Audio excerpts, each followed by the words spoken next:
What's up everybody, this is Eric with Trouts Fly Fishing in Denver. On this installment of Getting Started in Fly Tying, we are going to talk about vises.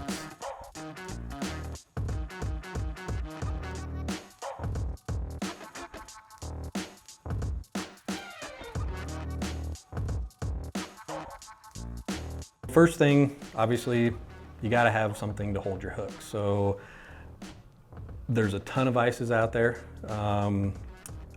I use a Renzetti Traveler series. It's a pedestal vise. So basically there's two different styles of vises out there for the most part. You have pedestal vises that just have a base that's heavy.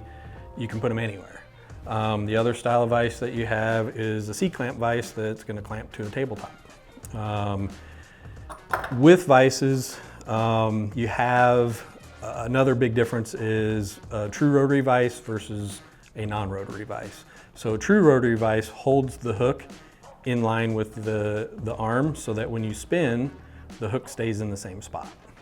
So you don't end up with your hook shank, kind of moving in an oval shape. It's much easier to spin on your hackle or your wire or whatever you're doing if that hook stays basically in the same spot when you turn. So true rotary vises kind of have that gooseneck shape. A standard vise obviously doesn't have that gooseneck shape. This does still rotate, so you can still turn, but that hook shank's gonna kind of go in an oval shape and it's not as easy to use. You could still do it. Really the biggest difference when you start talking about true rotary vises versus non-rotary vises is price.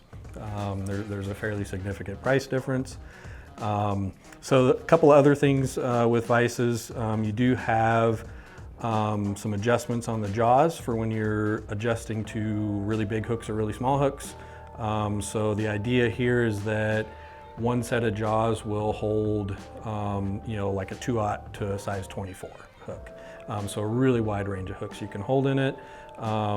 This little piece is a material clip, so if I'm tying something in, I can kind of hold it back out of the way so it's not falling down and getting in the way of my tying. This is just one style of material clip. There's multiple styles out there. You do have tool attachments so that you can put a back plate, so a little better background for when you're tying, a bobbin cradle. I have my own little bench that I kind of designed my own bobbin cradle with it, just because it's all built in. Pretty basic with vises. They really serve one purpose. They hold your hook. So for the most part,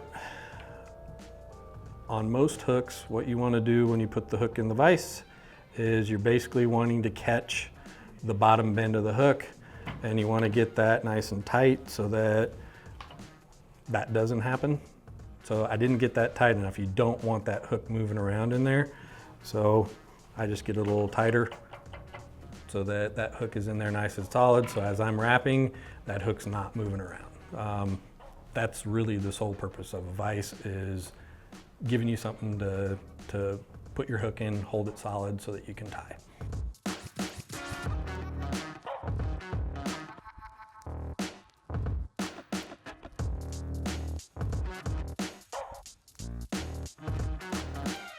So that's vises. Appreciate you tuning in. Check us out on our YouTube channel. Have a good day.